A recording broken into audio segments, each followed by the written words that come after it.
Bismillahirrahmanirrahim. Assalamualaikum warahmatullahi wabarakatuh. Innal hamdalillah, sesungguhnya puji-pujian milik Allah, nahmaduhu, kita memujinya, wa nasta'inuhu, dan memohon pertolongan kepadanya, wa nastaghfiruh, dan memohon ampun kepadanya. Wa na'udzu billahi min syururi anfusina, dan kita berlindung kepada Allah dari keburukan hawa nafsu kita, wa min sayyiati a'malina, dan juga kita berlindung kepada Allah dari akibat amal-amal buruk yang pernah kita lakukan. Man yahdihillahu fala mudhillalah, barang siapa yang telah Allah berikan hidayah, maka tidak ada yang bisa menyesatkannya. Wa may yudlil fala hadiyalah, dan barang siapa yang Allah biarkan di dalam kesesatan karena dimulai dari kekufurannya, maka tidak ada yang bisa memberinya petunjuk.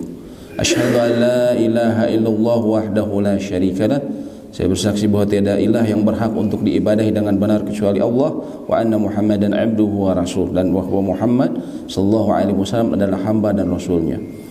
Wa ba'du, qala Allah ta'ala fi kitabil aziz, Allah berfirman dalam salah satu ayatnya, ya ayyuhalladzina amanu taqullaha haqqa tuqatih, wahai orang-orang yang beriman, bertakwalah kalian kepada Allah dengan sebaik-baiknya takwa. Wala tamutunna illa wa antum muslimun, dan janganlah sampai kalian meninggal melainkan dalam keadaan berpegang teguh dengan agama Islam. Wa ba'd, fa innal asdiqal hadits kitabullah, sesungguhnya Nabi SAW bersabda, sebaik-baiknya perkataan adalah kitabullah, wa khairal hadi, dan sebaik-baiknya petunjuk adalah petunjuk yang dibawa oleh Nabi kita Muhammad sallallahu alaihi wasallam. Wa syarrul umuri, dan seburuk-buruknya perkara dalam agama adalah muhdatsatuha, perkara baru yang diada-adakan. Wa kullu muhdatsatin bid'ah, dan setiap perkara baru yang diada-adakan adalah bid'ah. Wa kullu bid'atin dhalalah, dan setiap bid'ah akan mengantarkan kepada kesesatan. Alhamdulillahirabbil alamin. Bapak Ibu sekalian yang semoga Allah rahmati kita semua, Allah masih memberikan kita taufik, dan ini sebuah nikmat yang besar sekali yang tidak bisa dibeli dengan harta ataupun apapun dari kekayaan dunia. Karena taufik untuk duduk di majelis ilmu adalah sebagaimana juga tadi disampaikan oleh Pak Sigit sebelumnya, bahwa duduknya kita saja di majelis ilmu, la yastaghfirullahu man fis samawati wal ard, akan dimintai ampunan oleh penduduk langit dan bumi. Mereka yang belajar lalu kemudian berusaha mengamalkan dan mengajarkan kembali ilmunya, ilmu agama, maka Allah akan jadikan makhluk-makhluk Allah yang ada di langit dan bumi mendoakan mereka. Dan yang jelas dalam sebuah riwayat yang sahih, riwayat Imam Muslim, mereka yang duduk bermajelis ilmu, setelah dia sholat, menunggu waktu sholat berikutnya, dalam hal ini antara lain kita menunggu waktu masuknya duha, maka malaikat akan mendoakan mereka, Allahumma gfir lahu warhamhu, ya Allah ampunilah mereka dan berilah mereka rahmat. Jemaah sekalian, kita menyambung mengenai pembahasan mengenai sholat, terutama membahas mengenai kesalahan-kesalahan dalam sholat. Kita sampai kepada sujud. Alhamdulillah pada 2 pekan sebelumnya telah kita sampaikan bahwasanya sujud ini, apakah kaki atau tangan duluan tidak masalah. Para ulama berbeda pandangan, hanya masalah afdoliyah, mana yang utama, mana tangan atau lutut duluan. Dan kita sebutkan bahwa yang jumhur mayoritas ulama mereka adalah lutut duluan. Namun ini tidak masalah, sebagaimana dikatakan Ibnu Taimiyah, andaikan seseorang kesulitan untuk meletakkan lutut duluan, maka tidak masalah dia mendahulukan tangan, ataupun sebaliknya. Jadi ini dikembalikan kepada keadaan seseorang. Lalu mengenai sujud, ada sejumlah hadis yang harus kita perhatikan, antara lain dalam riwayat Imam Ibnu Abbas atau sahabat Ibnu Abbas radhiyallahu taala anhuma, dalam yang kemudian ditulis kembali oleh Imam Al-Bukhari dalam sahihnya, qala Nabi sallallahu alaihi wasallam, Nabi sallallahu alaihi wasallam bersabda, umirtu an asjuda ala sab'ati a'dhumin, aku diperintahkan untuk bersujud di atas 7 tulang, di atas 7 tulang, Beliau sebutkan ala jabhatin, di atas dahi. Lalu kemudian beliau dikatakan oleh sahabat yang meriwayatkan, yaitu Ibnu Abbas tadi, ketika beliau mengatakan ala jabhatin wa asyara biyadihi ila anfihi, kemudian beliau ketika menyebutkan ala jabhatin, beliau kemudian menunjuk juga ke hidungnya, ala jabhatin, sambil menunjuk ke hidungnya. Kemudian beliau mengatakan, ya, wal yadaini, dan kedua tangan, wa rukbataini, dan kedua lutut, ya, wa atrafil qadamaini, serta ujung jari jemari dari kedua kaki. Ujung jari jemari dari kedua kaki, ya. Jadi ada 7 diperintahkan seseorang bersujud, yaitu tadi, ya, di atas dahi, bersujud di atas dahi dia, termasuk Nabi SAW menunjuk ke hidung, kedua tangan, kedua lutut, serta ujung jari jemari kedua kaki, ya. Lalu para ulama menanggapi mengenai sujud ini terdapat sedikit perselisihan, antara lain mana yang sama sekali tidak boleh ditinggalkan, mana yang sama sekali yang tidak boleh ditinggalkan. Antara Imam Malik dan juga Abu Hanifah, serta ada satu pendapat yang diriwayatkan dari Imam Syafi'i, bahwa sujud, ya, yang sama sekali tidak boleh ditinggalkan adalah keningnya. Keningnya tidak boleh dia kemudian terangkat selama dia bersujud, berdasarkan zikir Nabi SAW, sajjada wajhiya lilladzi fattara samawati wal ard. Disebutkan sajjada wajhiya, yaitu wajahku bersujud. Dan ini menunjukkan bahwasanya sujud itu dengan wajah. Artinya yang sama sekali tidak boleh ditinggalkan adalah wajahnya, menurut pendapat tersebut, ya. Namun ulama lain mengatakan, antara lain juga pendapat satu riwayat atau satu pendapat yang diriwayatkan dari Imam Syafi'i dan ulama-ulama lain seperti Ishaq dan Tawus, wajib sujud di atas 7 anggota sujud tadi, ya, yang sebagaimana tadi disebutkan di dalam hadis, kecuali hidung, ya, karena di dalamnya terdapat perselisihan. Di dalamnya terdapat perselisihan ulama, ya. Kenapa? Ya karena ada hadisnya yang tadi disebutkan, umirtu an asjud ala sab'ati a'zamin, ya. Aku diperintahkan untuk bersujud di atas 7 tulang. Sehingga hadis tersebut menurut para ulama yang memahami ini menunjukkan secara jelas bahwa Nabi SAW memerintahkan untuk tidak menempelkan 7 anggota tubuh tadi ke tanah ketika dia bersujud, ya. Dan juga, ya, ada sejumlah riwayat lain. Dalam riwayat Ibnu Umar, inna yadaini yasjudani kama yasjudul wajh, bahwa beliau mengatakan bahwa sesungguhnya kedua tangan itu sujud sebagaimana juga wajah sujud, ya.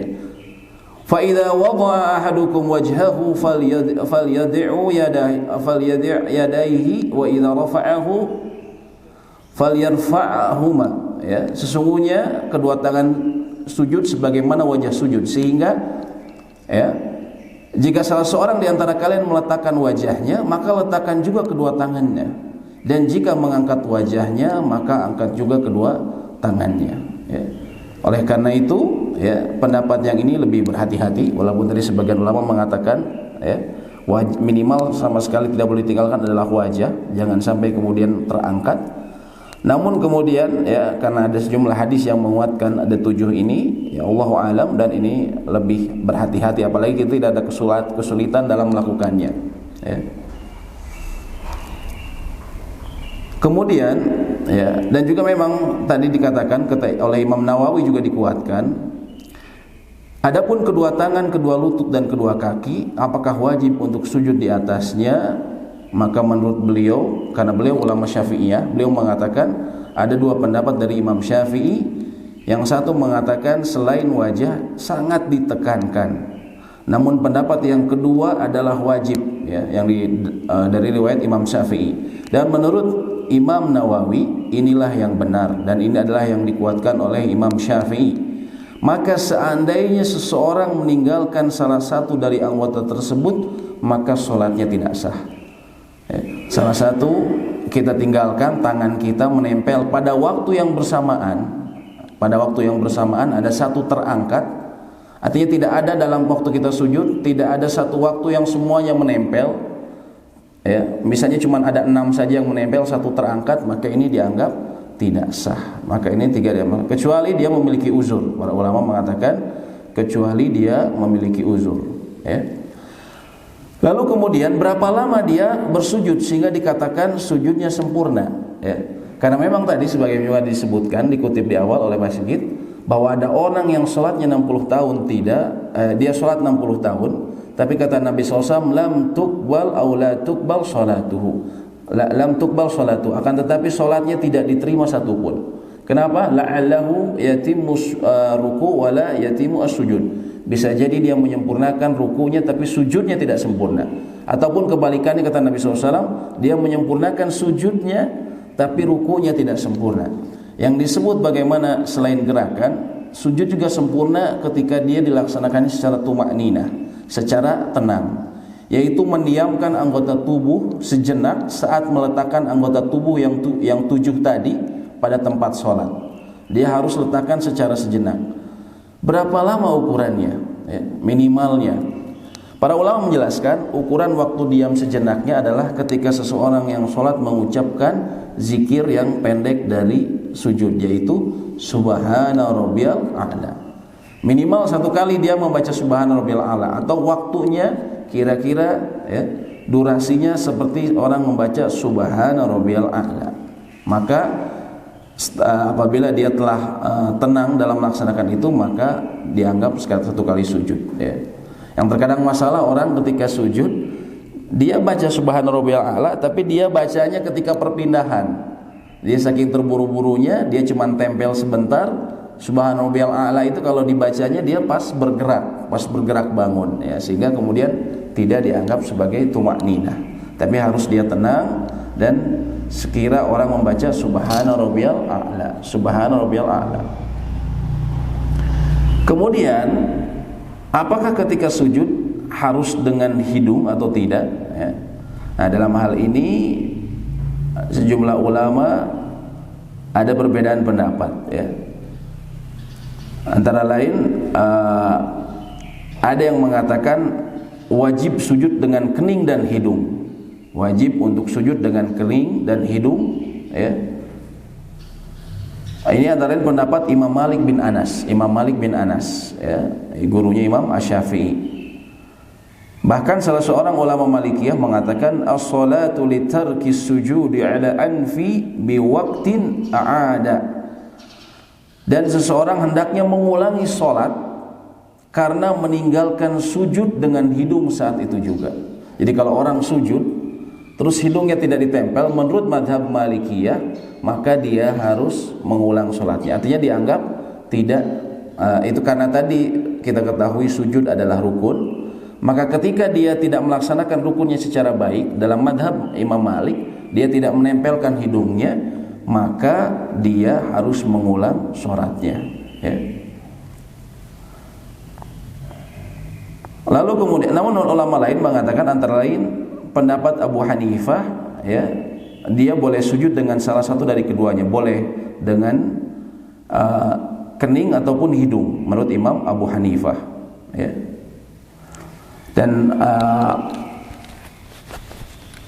Dan juga ada pendapat lain dalam madhab Imam Asy-Syafi'i dan juga sebagian riwayat Imam Malik.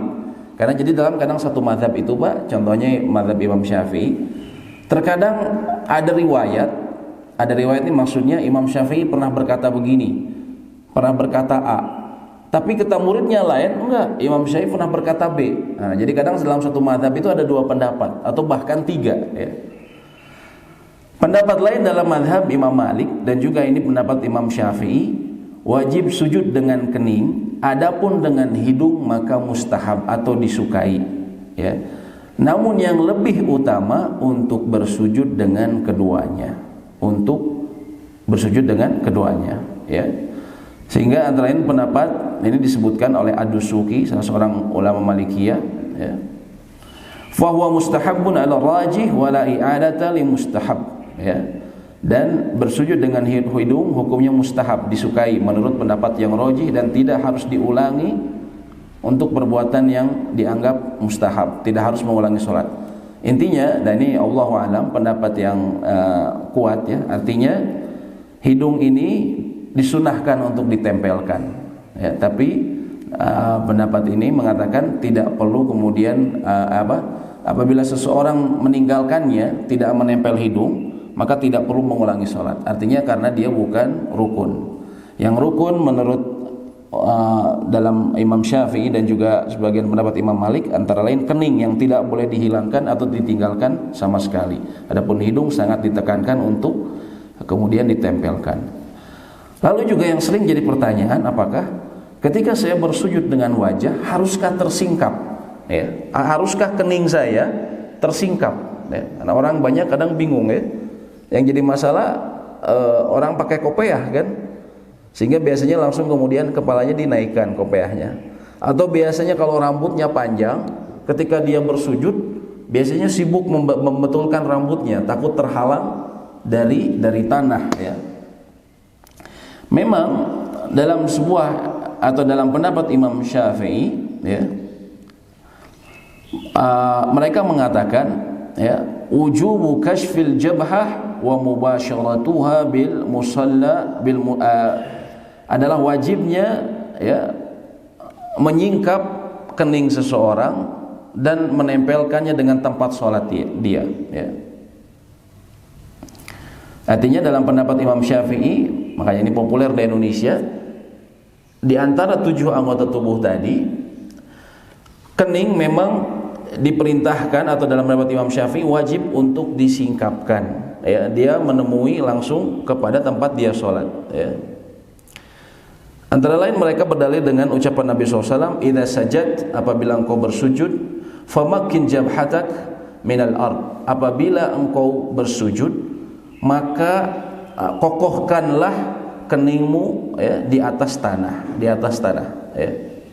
Dan ini dikokohkan ini antara lain difahami, oh berarti tidak ada penghalang, harus benar-benar ya. Itu menurut mazhab Imam Syafi'i.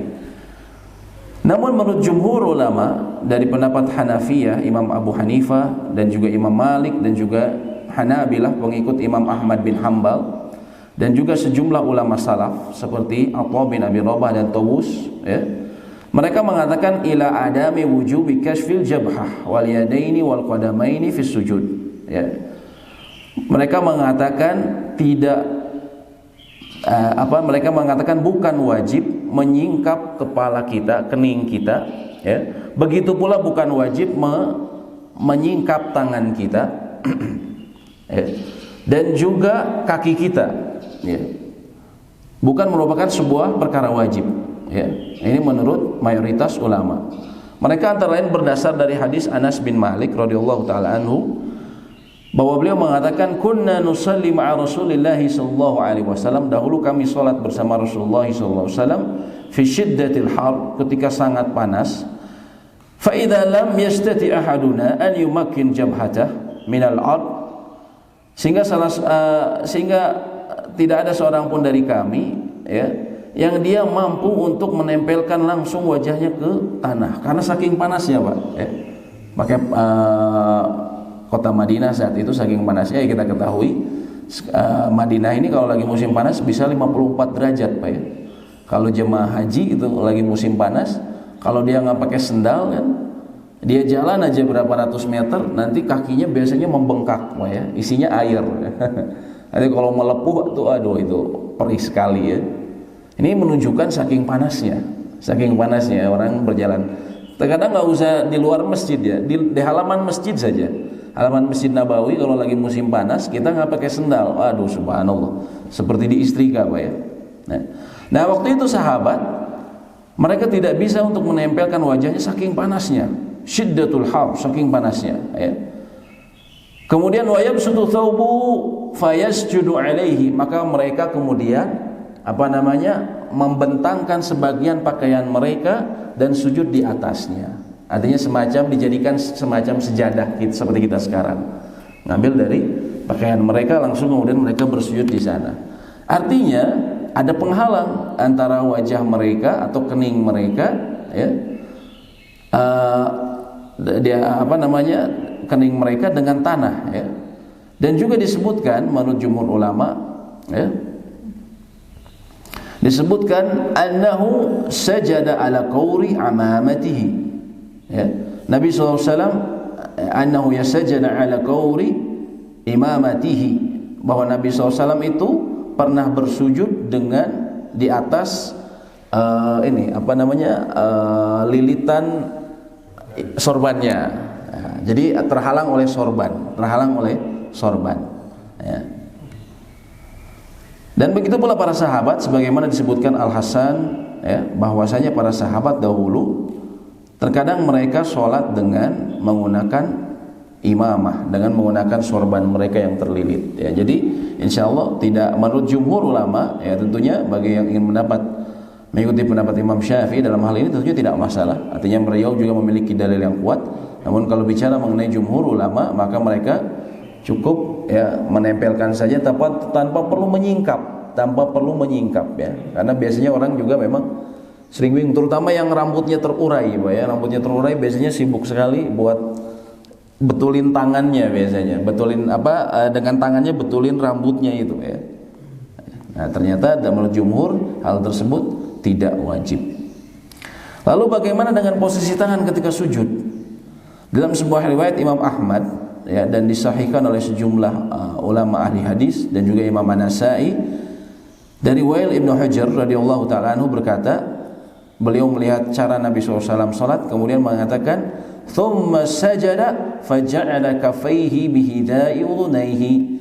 Nabi SAW itu sujud, maka beliau kemudian menjadikan kedua telapak tangannya sejajar dengan kedua telinganya. Jadi cara yang pertama sejajar dengan kedua telinganya.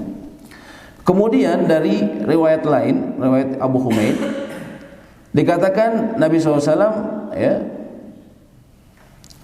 "Thumma sajjada fa'amkana anfahu wa jabhatahu wa naha yadayhi an janbayhi wa wada'a kaffaihi hadzal mankibaihi."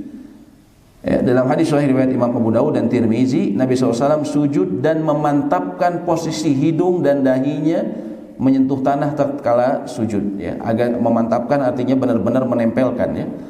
Dan beliau menjauhkan kedua tangannya dari kedua lambungnya, dan beliau meletakkan kedua telapak tangannya sejajar dengan kedua bahunya, ya. Artinya, artinya yang pertama ini sejajar dengan bahu. Yang pertama tadi di sebelah kuping, adapun cara yang kedua di sebelah bahu. Kemudian tangan beliau kemudian direnggangkan, tangan yang ini direnggangkan, sebagaimana dalam riwayat Imam Bukhari dan Muslim, anna Nabi sallallahu alaihi wasallam kana idza shalla farraja baina yadayhi hatta yabdu bayadu ibtih. Nabi SAW itu jika sholat beliau merenggangkan antara kedua tangannya, beliau renggangkan, ya, hingga terlihat putih dua ketiak beliau, ketiak beliau. Namun dalam hal ini para ulama memberikan catatan, ini dalam sholat munfarid sendirian. Adapun sholat berjamaah, maka tidak perlu merenggangkan secara lebar kedua tangannya, ya. Dan ini pendapat Syekh Utsaimin, beliau mengatakan, ya, wa yustathna min hadza, dikecualikan dari ini, yaitu merenggangkan jika berada dalam sholat berjamaah, ya. Karena akan mengganggu orang yang di sampingnya dan ia akan tersibukkan dalam sholatnya, maka hendaknya ia tidak merenggangkannya, ya. Dan demikian kata para ulama, pembahasan merenggangkan ini untuk imam ataupun orang yang sholat sendiri, imam dan sholat sendiri. Adapun orang yang sholat berjamaah, karena hendaknya ia tidak merenggangkan, karena meninggalkan sunnah dalam rangka mencegah gangguan lebih utama, ya.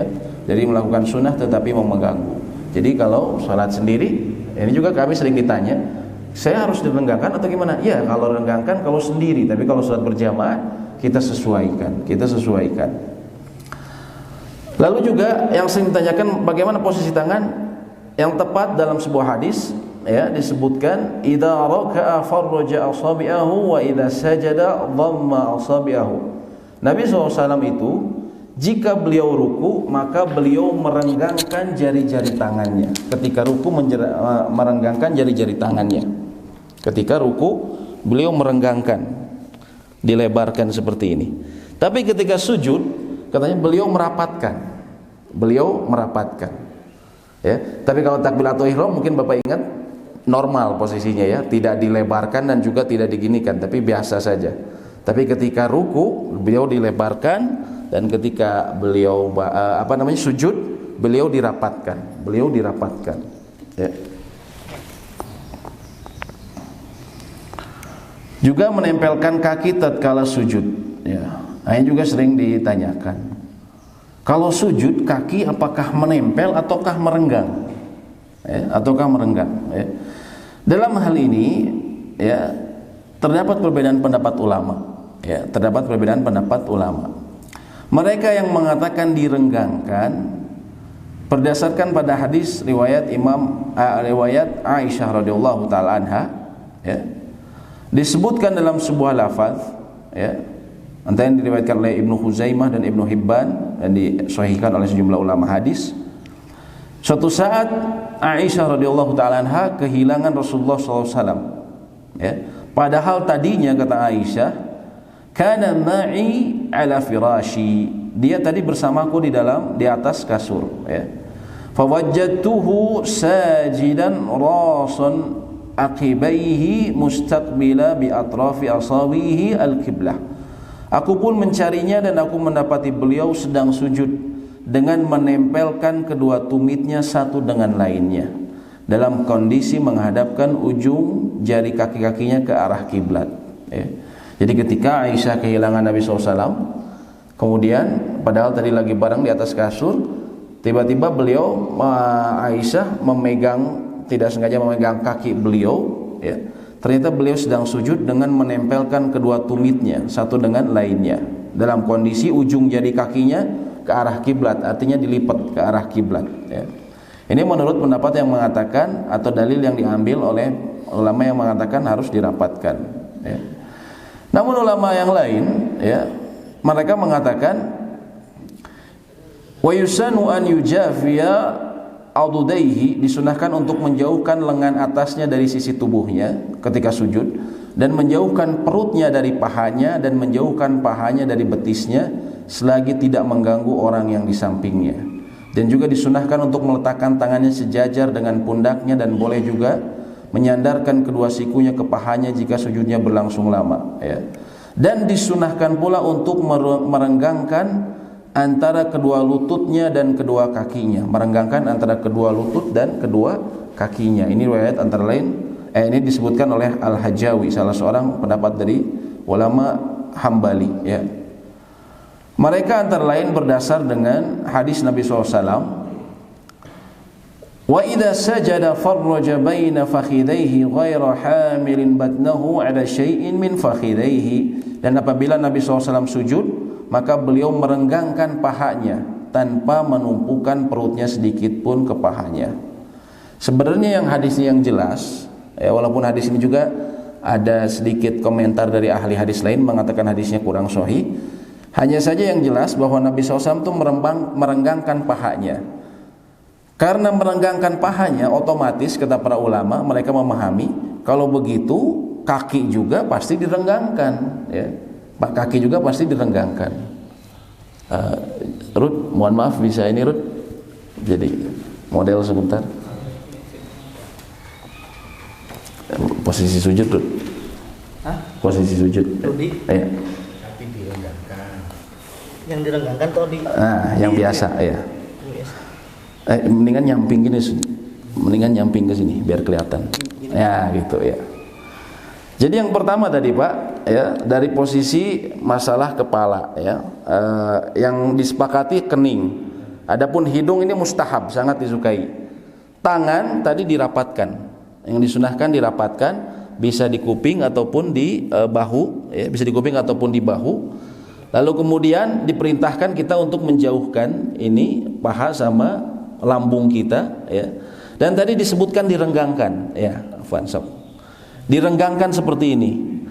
Nah, para ulama yang mengatakan ini direnggangkan, mohon maaf, karena Nabi SAW memerintahkan untuk merenggangkan pahanya, artinya belakangnya juga ngikutin, gitu kan? Adapun ulama yang mengatakan enggak, harus dirapatkan, karena tadi ada Aisyah yang beliau ketika tertidur disebutkan beliau bangun lalu beliau memegang seperti ini. Ketika dipegang, beliau mengatakan bahwa Nabi SAW merapatkan kakinya, merapatkan kakinya. Jadi dalam hal ini tidak masalah. Sebagian ulama yang mengatakan yang afdol seperti ini, Adapun direnggangkan juga tidak masalah karena masing-masing memiliki pemahaman dalam hadis tersebut ya. Dan juga yang disunahkan adalah si ujung jari dilipat Pak menghadap kiblat. Jadi mohon maaf, bukan dibiarin dilepas. Kakinya ujung jarinya nah gitu. Bukan seperti ini. Kecuali ada uzur ya. Kecuali ada uzur, mohon maaf, balik sekarang ke sana. Nah. Kebalik ke sana. Nah, enggak, kakinya di sana. Ya. Jadi ya bukan seperti ini atau mohon maaf gini, ya, dibiarkan begitu saja. Ya, tapi yang disunahkan dilipat menghadap kiblat. Ya, silakan menghadap kiblat. Seperti itu. Disunahkan menghadap. Bisa seperti ini, bisa pula yang tadi. Nah, seperti itu, ya. Jadi sebenarnya memang ada hadis khusus, hadisnya mengenai ini memang. Hanya saja dari, kalau tidak salah ulama hadis itu menyebutkan ada 13 hadis Pak yang menyebutkan mengenai tata cara beliau sujud itu ya. Yang ada 2 hadis yang mengatakan beliau seperti ini, tapi yang sisanya tidak menjelaskan, hanya saja beliau menyebutkan sujudnya seperti yang tadi kita sebutkan, hanya saja posisi kaki itu tidak disebutkan secara detail 10 hadis yang lain. Nah, oleh karena itu sebagian ulama menganggap walaupun ada hadis yang menyebutkan gini, tapi karena dia di hadis yang lain ada 10 hadis yang mengatakan tidak disebutkan secara detail, maka mereka mengatakan direnggangkan. Jadi tidak masalah dalam masalah ini ya. Artinya kita mau walaupun ya tadi ada sejumlah ulama yang menguatkan, ahli hadis lebih condong untuk dirapatkan, namun apabila direnggangkan pun insya Allah tidak masalah karena masing-masing memiliki dalam hal ini dasar. Adapun tadi tangan dilebarkan ya ketika menjadi imam ataupun ketika sholat munfarid. Yang dilarang adalah ketika seseorang seperti ini. Nah itu dilarang. Ataupun juga ya ini dilarang tapi sebenarnya tidak. Apabila seseorang melakukannya apakah sholatnya sah? Sholatnya sah ya. Yang tidak sah itu tadi ketika 7 anggota tubuh tadi dalam satu waktu dia tidak menempel ya, tidak menempel. Nah kalau ini makruh namun dia sah ya. Begitu pula disunahkan untuk merenggangkan si perut sama ini dia, sama paha dia ya. Paha direnggangkan kayak gini saja. Nah kayak gitu ya. Ini yang mohon maaf kadang orang begini sih, nah gini karena biasanya kayak dulu Pak ya, soft kita dulu waktu zamannya karpet yang pertama panjang itu Pak, yang model dari Cina yang warna merah yang gambar masjid sekotak-sekotak itu kan pendek ke depannya biasanya Pak. Akhirnya orang sujudnya seperti ini banyaknya. Ini bahaya, itu karena buatan Cina sebenarnya. Orang nggak tahu agama kan. Akhirnya orang banyak sholatnya seperti ini, sah cuman makruh ya, karena dia tidak dia mendekatkan lambung dengan paha dia ya. Syukran ya. Tadi tangannya itu dilarang tapi sah, itu maksudnya gimana? Artinya dia nggak sampai derajat kemudian membatalkan sholat. Beda sama dengan orang yang misalnya kan tadi dibilang 7 Pak ya, harus 7 anggota tubuh kita. Kalau misalnya kita harus ada satu waktu semuanya menempel.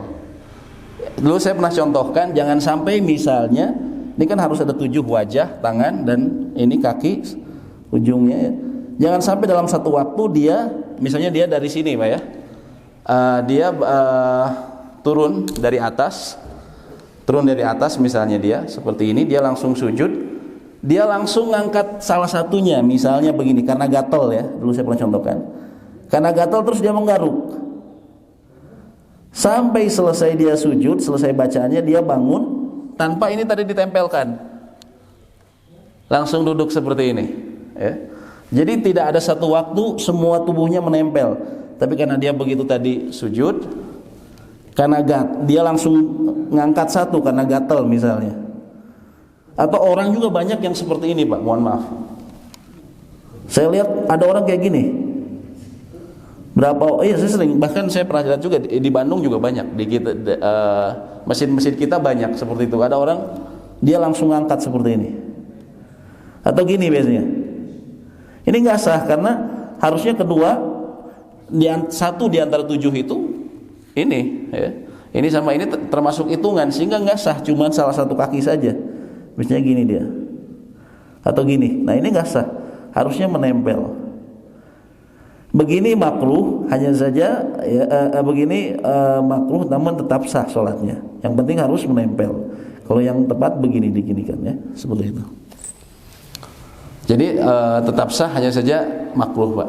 Tangan yang dari gini itu abdoliyah saja berarti. Apa? Iya. Ini dilarang. Iya. Tapi tetap sah. Tetap sah. Tetap sah. Tetap sah. Nabi SAW memang melarang. Nabi SAW melarang menempel karena seperti menghamparnya anjing ya. Dan Nabi SAW seperti binatang. Orang kan banyak kalau sholat begini memang. Saya perhatikan perutnya nempel. Karena biasanya juga tempat sujudnya sempit ya.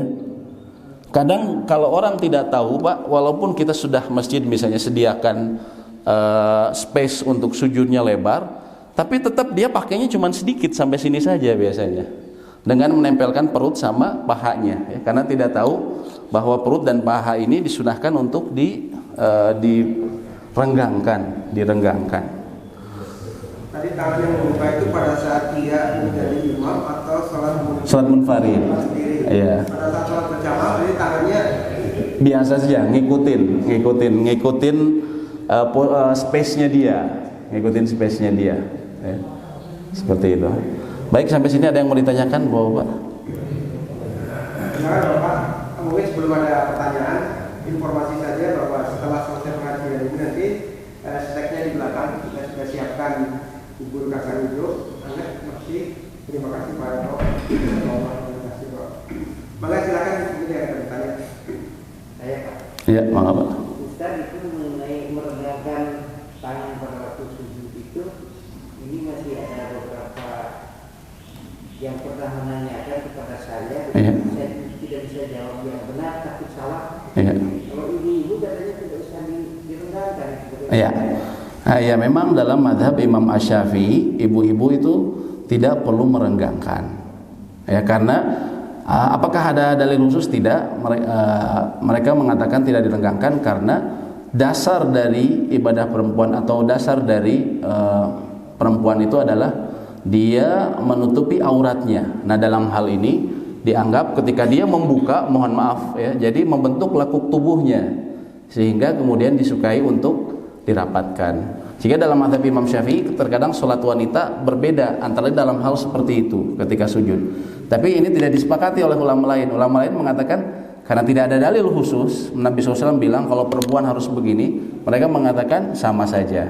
Mereka mengatakan sama saja. Ya. Seperti itu, Pak ya. Allahu a'lam bishawab.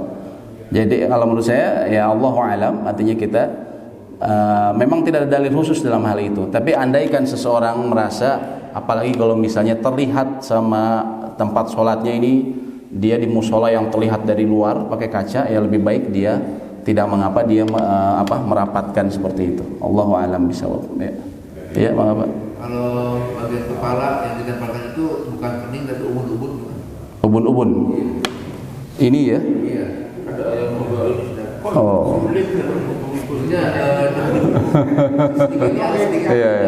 Iya. Betul. Iya. Sampai batas mana? Iya. Ya, Allahu a'lam ya. Yang tepat ya memang kening ya.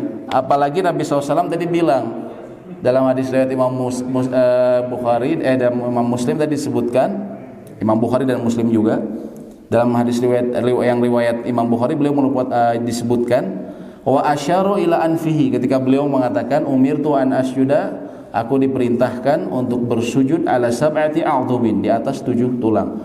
Ketika beliau mengatakan ala jabhah, jabhah itu kening, tapi beliau sambil nunjuk hidung.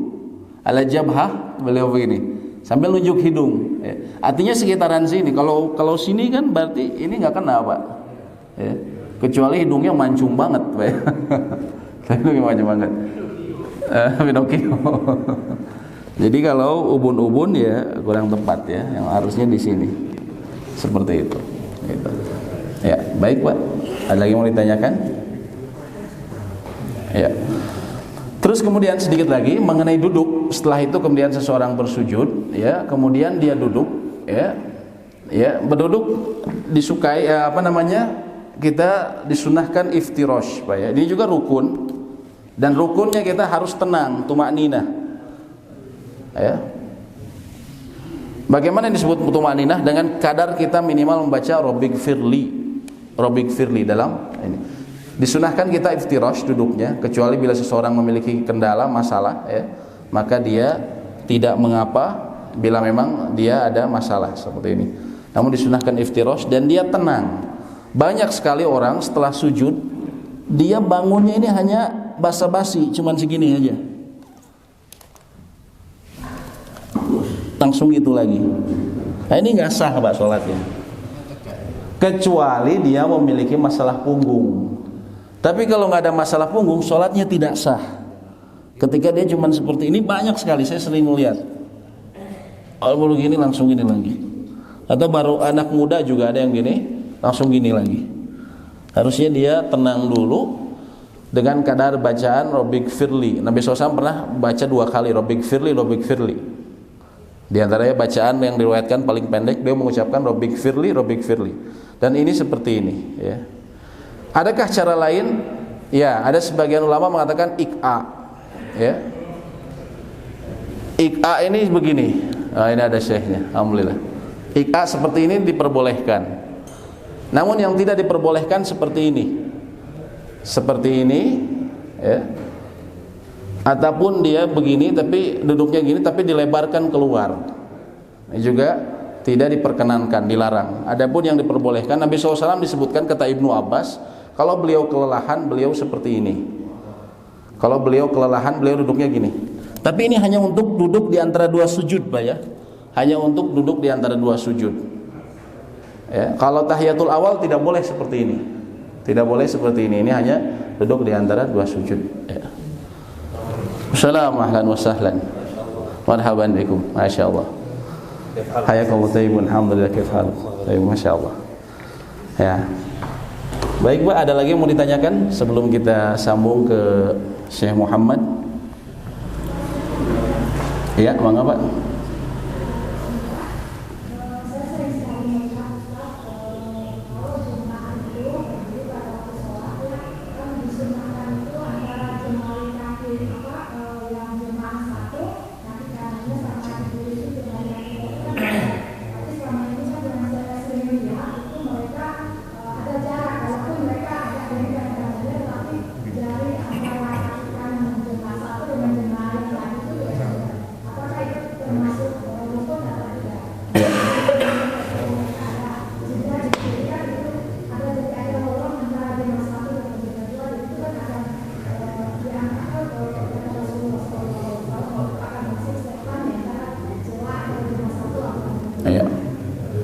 Ya, Allahu a'lam bishawab. Barakallahu fiik. Ketika sholat berjamaah, apakah menempelkan satu kaki dengan kaki lainnya apakah kewajiban? Karena memang ada larangan dari Nabi SAW, jangan sampai dikasih ruang sehingga kemudian syaitan bisa masuk ke dalamnya. Allahu a'lam bishawab. Ya, mayoritas ulama mengatakan bahwa itu adalah mustahab, sangat disukai, sunnah untuk kemudian merapatkan barisan. Adapun merapatkan kaki apakah kemudian harus seperti itu? Yang disepakati adalah ininya, bahunya sebenarnya. Ya, ini juga mudah-mudahan nanti kita bisa perbaiki ya. Kemarin karena kita masih suasana Covid Pak ya, jadi kita masih ada orang yang kita masih agak segan untuk menempelkan secara rapat. Tapi mudah-mudahan nanti setelah kondisi lebih baik nanti kita bisa sosialisasikan lagi lebih baik. Memang dirapatkan, hanya saja yang disepakati bahunya Bu ya, bahunya. Adapun kaki ya itu disunahkan seperti itu, hanya tidak disepakati ya. Yang penting kita berusaha ya bahunya untuk didekatkan ya. Kalau dalam kondisi yang masih suasana Covid memang masih ada keringanan lah, tapi mudah-mudahan ketika kemudian sudah normal kita bisa nanti perbaiki gitu. Nah, jadi bahunya yang lebih penting ya, karena kadang kaki seseorang itu memang disukai kakinya itu sejajar dengan bahu dia, tapi terkadang ada orang yang tidak bisa ya kakinya itu, kakinya ada yang dan tidak perlu kemudian Ada juga yang berlebihan, dia ketika ada ruangan kosong, dia berusaha ini Pak ya, untuk ngisi semuanya, nggak perlu ya, supaya nggak ada ini kosong.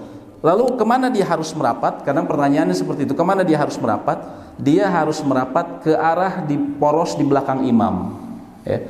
Karena sholat berjamaah ini kan soft baru itu dimulai dari sejajar dengan imam. Imam jadi poros, kanan kiri kanan kiri kanan kiri seperti itu.